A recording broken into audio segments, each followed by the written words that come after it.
Hello, and welcome to the Peace Among Friends podcast. So, today we are going to be doing some skill building, as on Tuesdays we do skill building, and Thursdays we do meditation. So, make sure you come back and see us Thursday. But for today, we're going to be talking about the importance of self talk. And more specifically, we're going to be looking at some cognitive distortions. And if you don't know what that means, don't worry because we're going to go over it. And I have a lot of really cool stuff planned for today. So I hope you guys enjoy it. And here we go. So, whenever we're talking about theories of psychology, essentially what a theory is a way or a model of understanding human thoughts, emotions, or behaviors.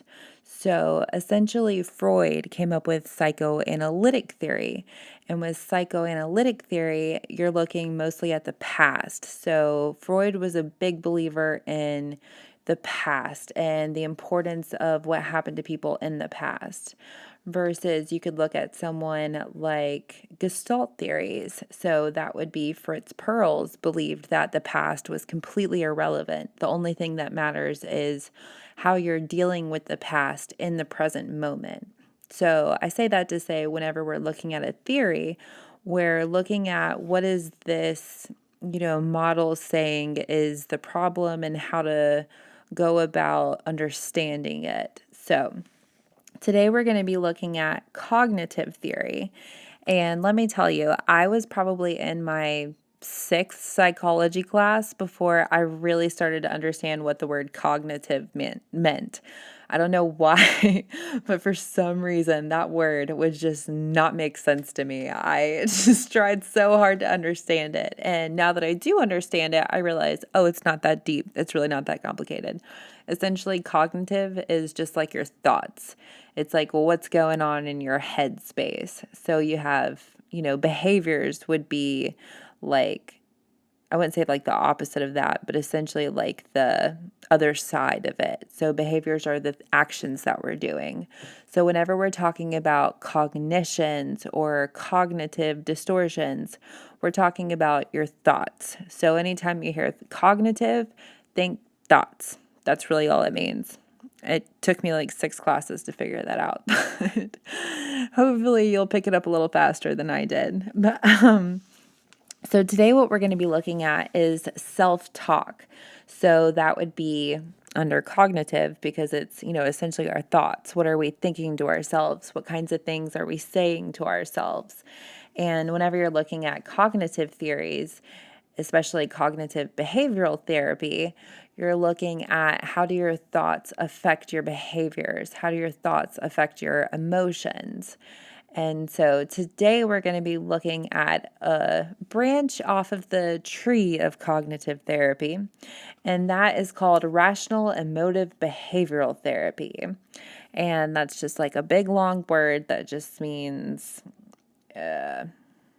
essentially, it just means what you think and feel affects what you do. What you think affects how you feel, and what you do affects how you think. They're all kind of linked together.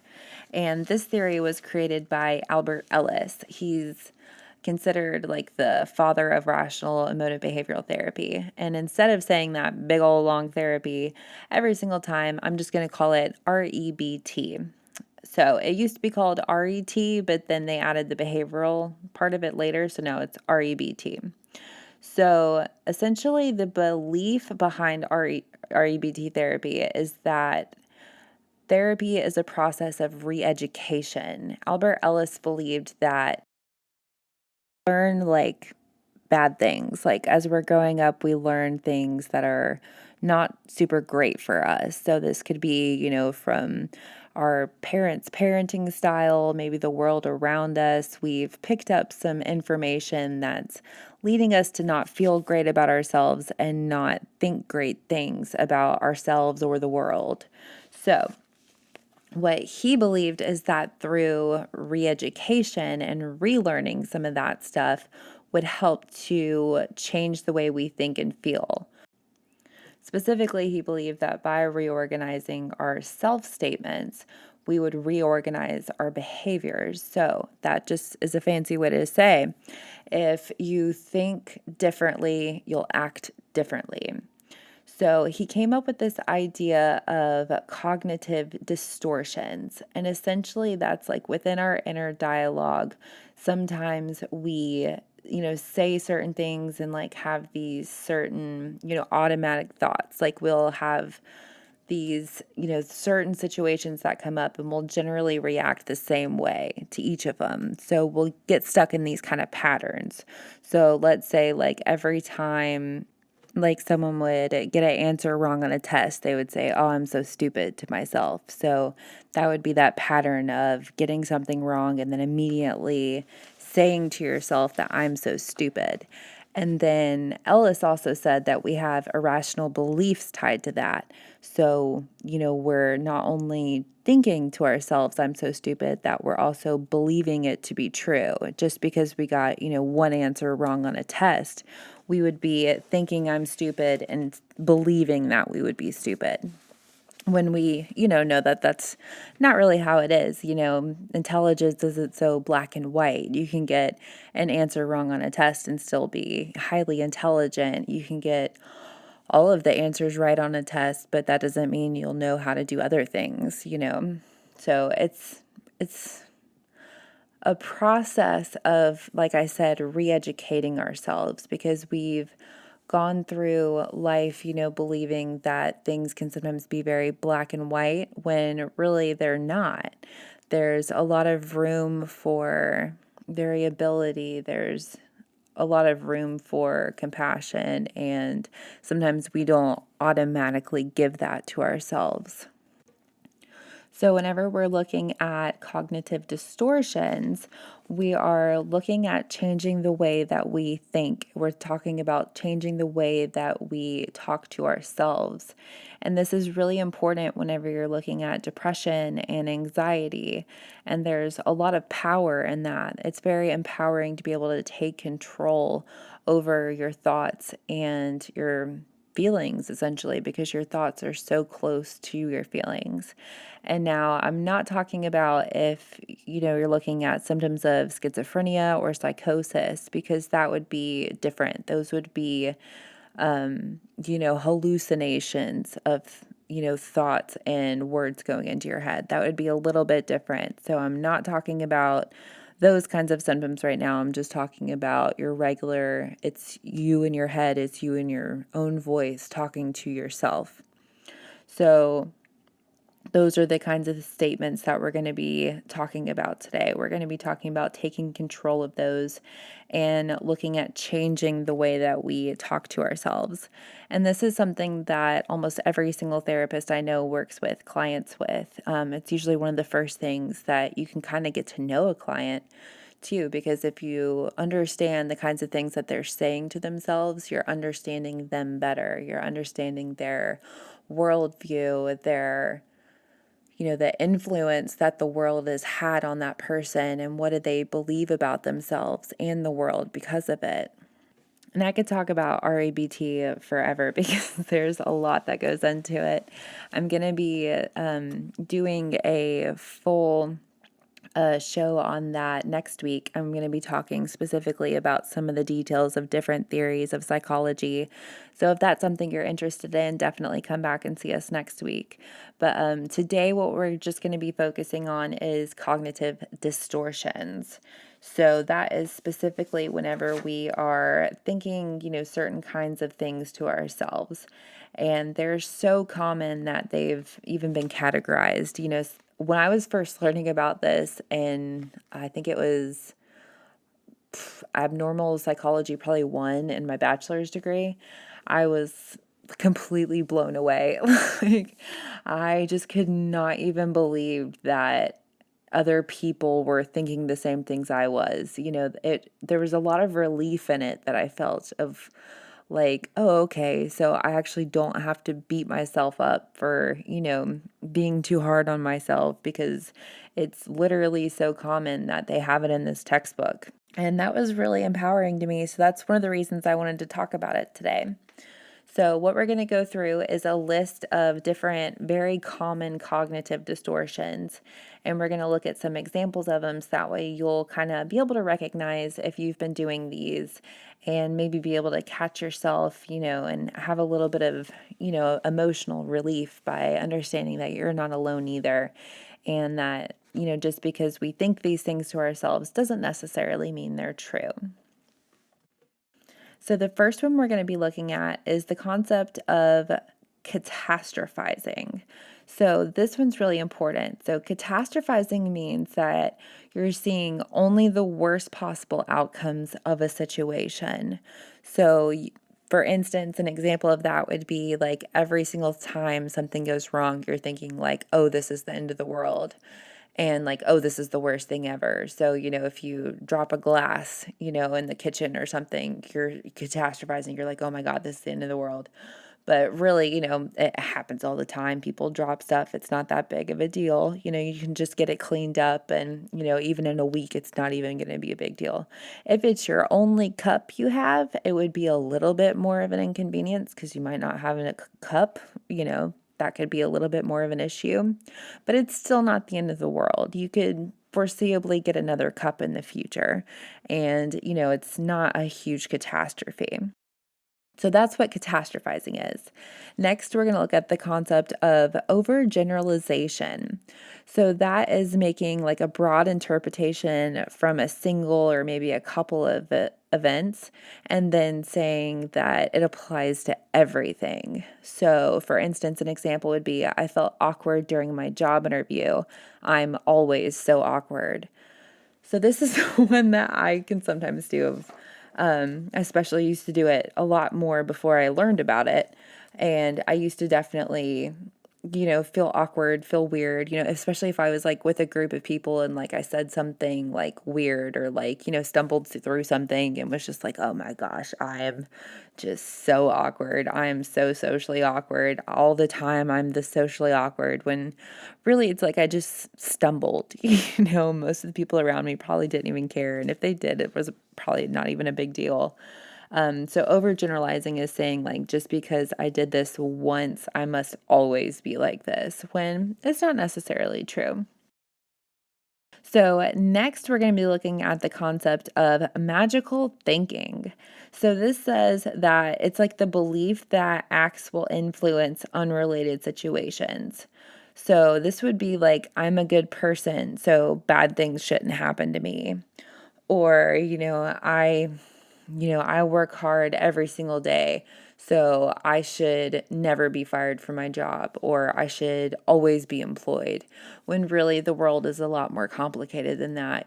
Things happen, things change, that we can't always predict everything that happens. So magical thinking is kind of that aspect of like in relationships, people can do that a lot too of, well, I'm an excellent wife, I'm an excellent husband, girlfriend, boyfriend, anything. So, my relationship will always be perfect when, that's not completely true. We don't always have control over all of that. And, it's not a perfect world that we live in. If anything, it's a very imperfect world. So we should expect imperfections in the world and not always have that magical thinking sense of good things should always be happening, when it's more realistic that bad things will happen. And, we're going to have things that we need to overcome. And that's just, part of the world. It's also, part of the world that good things will happen. We'll also have blessings. And whenever we can kind of look at the situation more of like that, then we're less likely to be catastrophizing. We're less likely to always see the worst possible outcome. So, next, we are looking at the concept of personalization. So, personalization is the belief that one is responsible for events outside of their own control. So, that's like taking things personally that have really nothing to do with you. It's very common for, kids to do this, for partners to do this in romantic relationships. So, an example would be like my mom's, really upset. She would be okay if, I was better, if I, did better in school, then my mom wouldn't be upset anymore. when, really it's probably not even about you. Your mom probably just has a lot going on, is the example that we're looking at. So, you could have a friend too who might be upset about something, and you would think like, well, if I was a better friend, they wouldn't be upset about this. Like, if they had a loss or something, they would be able to get over it, and be able to get through it better if I was a better friend, when really it's just something that they need to feel and they need to get through. So it's that idea of, taking things personally. And it's really important to have that chance to like take a step back and say, is this situation something I did control, something I did contribute to, or is this something that that person has going on completely independent of me? So next we're looking at the concept of jumping to conclusions. And this is probably one of the most common ones of cognitive distortions that you've probably heard of. And it's interpreting the meaning of a situation with little or no evidence. So, for instance, my husband could be like, make a face or look grumpy or something. And I could jump to the conclusion like, oh, I did something. I, must have, you know, forgot something or made him upset somehow, when really it's completely unrelated to me and he's just like doing his own thing. So it's that idea that, we're jumping to conclusions. And with that, we're also going to be talking about the cognitive distortion called mind reading. Whenever I've done couples counseling, this is one that I definitely notice a lot. And that is interpreting the thoughts and beliefs of others without adequate evidence. So I've noticed this with couples of them often being like, well, every time that this situation has happened, I know that he's thinking this. I know that he's doing this. I know it to be true. The same with the concept of fortune telling, is the expectation that a situation will turn out badly, or, this situation will be happening without actual evidence of it. And I've seen a lot of couples do that of, that just absolutely sure belief that I know what my partner is thinking because I know them so well, when really that's not true. You're not inside of your partner's head. And by cutting out that step of communication, you're actually hurting your relationship. You can't read their thoughts. You have to stay in your own head, was what, I used to tell people. And I always try to remember myself, is you really have to stay in your own head. You don't know what people are thinking. Mind reading is also very common with people with social anxiety. Like in that instance I said earlier of, I might say something silly or, stumble over my words or something. And in my head, I would be saying to myself, oh, wow, everyone's thinking I'm such an idiot. And really, I can't read their minds. They might not be thinking that at all. They just, might be thinking about what I said, or thinking about how the sky is blue, or what they ate for lunch yesterday. You really can't read people's minds. And that's definitely a cognitive distortion that I see a lot of people deal with, especially with anxiety, is, worrying about what other people are thinking and, how they might be thinking bad things about them. But we really don't know that's true. So next, we're looking at the concept of emotional reasoning. And this is the assumption that emotions reflect the way things really are. So if you feel like something, then it must be true. So for instance, if you say like, I feel like a bad friend, therefore I must be a bad friend. So you're taking this, thought of I feel like a bad friend, and immediately it's becoming a belief about yourself. You're immediately starting to associate it with your character, and, that could even drift into your behaviors. So you could be saying, for instance, I feel like a failure, so therefore I am a failure. When in reality, failure is a very beautiful part of life. Without trying things, without trying things that might be difficult, we won't grow. So, instead you could say to yourself, I feel like I failed, and maybe I did fail, but I'm going to learn from it, and I'm proud of myself for trying. So that's how you would take that cognitive distortion and change it. All right, next we're going to look at the concept of disqualifying the positive.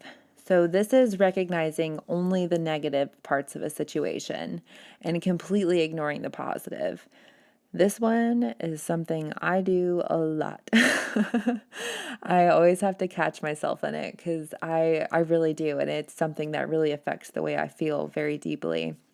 And so, for instance, like I can do something that's great and get a lot of great feedback from it. And then maybe like I will see within, whatever I did, like a mistake, and I'll just focus on that mistake. And then any accolades or any praise that I might even hear is just completely ignored because all I'm thinking is, yeah, but I did that. I forgot about that one thing to change. And just all of it is just bleh. But really, that's not how it is. Things are a little bit more complex than that. And we have to not only, recognize the negative aspects and the things we want to change, but also recognize the positive. And by doing that, we help our motivation and we help our feelings too. We're, helping ourselves not feel so defeated about something and look at it more realistically. So, next, we're going to look at the concept of should statements. And Albert Ellis was a very funny guy. He used to call this shoulding all over yourself. And this is the belief that things should be a certain way. So, you could say, like, I should always be friendly, or I should always have money in my bank account. I should always be ready to wake up at 7 a.m. with a smile on my face when life's not really like that. Life's complicated, life's hard. Some days are better than others. So that concept of like, I should be doing this, I should be doing that. It's, he would say, stop shitting all over yourself. Step back and, look at the situation, try to think about it a little bit differently. So, next, we're looking at the concept of all or nothing thinking. And this is the idea of thinking in absolutes. So, this would be like saying to yourself, always, never, or every. So, like, I never do enough. I never do a good job on anything. I can never get something that I want done. I'm always such an idiot. I'm always such a disappointment. Using those kinds of strong statements, I hear it a lot. And being a therapist, I often have people, whenever they hear that I'm a therapist, they're like, oh my goodness, I got to watch what I say around you. And I always think that's just kind of funny because almost everyone says it. And, you really shouldn't because I'm just a person like you are. But whenever people do say the always or the nevers or every, it does kind of perk my ears up. And I think like, oh, you're being a little hard on yourself. That's all or nothing type thinking. You should give yourself a little room. Sometimes things aren't really always or never or every. And if that's something that you're dealing with, a good way to work on it is to, if you catch yourself saying, I always mess everything up. I would challenge you then to say to yourself at least like 5 things that you have not messed up, just to counteract that thought and that belief that you've put on yourself because it's not true. If you're not always doing something, you're not never doing something. That's very, very rare. Usually it's, a lot more complex than that. And usually you have had instances where you've done good things and you've had instances where you have room to grow. So those are, we have 2 more actually. So we also have magnification and minimization. So that would be either exaggerating or minimizing the importance of something. So one could believe like the things you achieved are not important or that the mistakes you've made are excessively important. So I definitely see a lot of people like minimizing themselves, like they may have accomplished a couple things and then just being like, it's not that big of a deal, a lot of people don't want to seem like braggy or something like that. It's definitely something that I see quite frequently that people will either magnify or magnetize. How would you say that?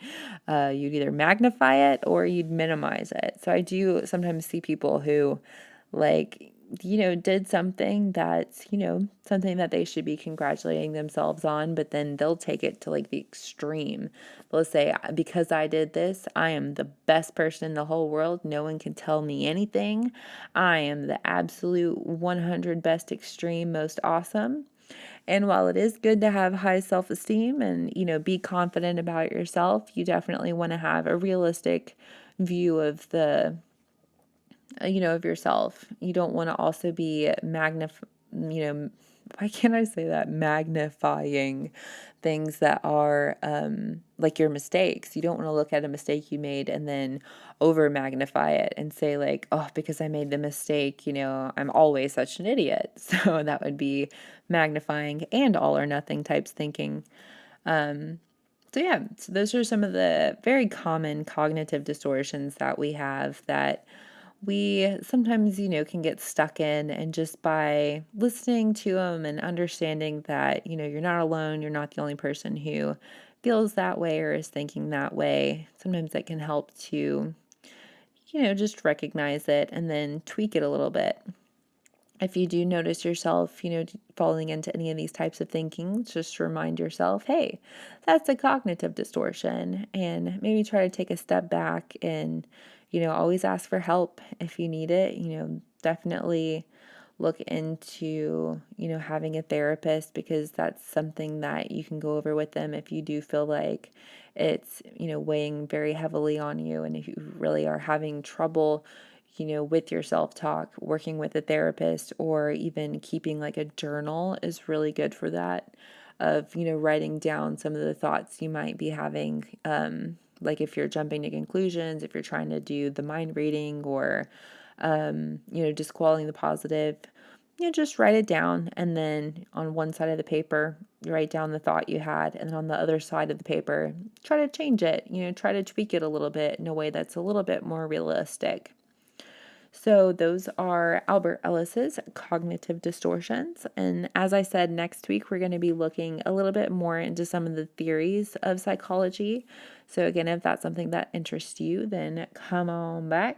At the end of every show, we always do a weekly challenge. So last week we talked about grounding techniques. And we talked about some of the ways that grounding techniques can help if you're having like really bad symptoms of anxiety or depression, just in the moment, not to where you would need to seek medical attention or, get in touch with a crisis number. Because if you are having symptoms that severe, always get in touch with, your emergency services, 911, whatever, you would need to call in your area. Don't wait, if it's something extreme, definitely take care of yourself. But if it's not one of those situations, then you could use something like a grounding technique just to help calm yourself down. So this could be like a panic attack or, just general kind of anxiety in the world. Maybe if you have PTSD, you might, be in a situation where something could be triggering you. So it would just kind of help you calm down. So if, that's something that you're interested in, go check into last week's videos on grounding techniques. And I go into much more in depth with them. Last Thursday, we practiced a few of them together. And our challenge from last week was to, try to use some of the techniques and comment down below what was helpful or what was not helpful. So over this past week, I tried to do some new ones, and I've really tried to get more in touch with smells, because smells are really important for me, to kind of help me get out of my head and just to relax and be in the present moment. So I've been using a little bit more lotion this last week. My hands have also been super dry because of all this dag-blasted hand sanitizer I've been using over this last year. So I've been doing some more lotions and just, smelling different things. I found a couple I really didn't like, got rid of those. But I found a couple that I really did like. And, if I was having a stressful moment or anything and just needed to kind of calm my anxiety for a minute, I would just go put some lotion on my hands, and my hands feel soft and I feel better. So I have to say it worked out pretty well. So for this week, your challenge is going to be to try to notice if you're having any of these cognitive distortions that we talked about. So maybe you might, have some magical thinking, like if a situation comes up, you might notice yourself thinking, hey, this shouldn't be happening because I did XYZ and this should never happen. But again, we know unexpected things happen sometimes, and if you do have any of those situations, please comment down below, share it with us. I always appreciate, hearing feedback and some other people might, be able to learn some things as well. So don't be scared to share. If you don't feel like it too, not a problem at all. I hope that you were able to get something out of this and hopefully learn a little bit more about cognitive distortions. And I just want to thank you so much for being here. If you enjoyed the video, hit the like button. Feel free to subscribe if you'd like to hear more. If you would like to hear about the grounding techniques, check that video out. There's also plenty of meditations on this channel if you'd like to do any of those. And I would just like to take this time to congratulate you on taking the time for yourself. It does take a lot of courage and self-love to work on your mental health, and I do deeply congratulate you for that. Give yourself a little pat on the back, and we look forward to seeing you next time.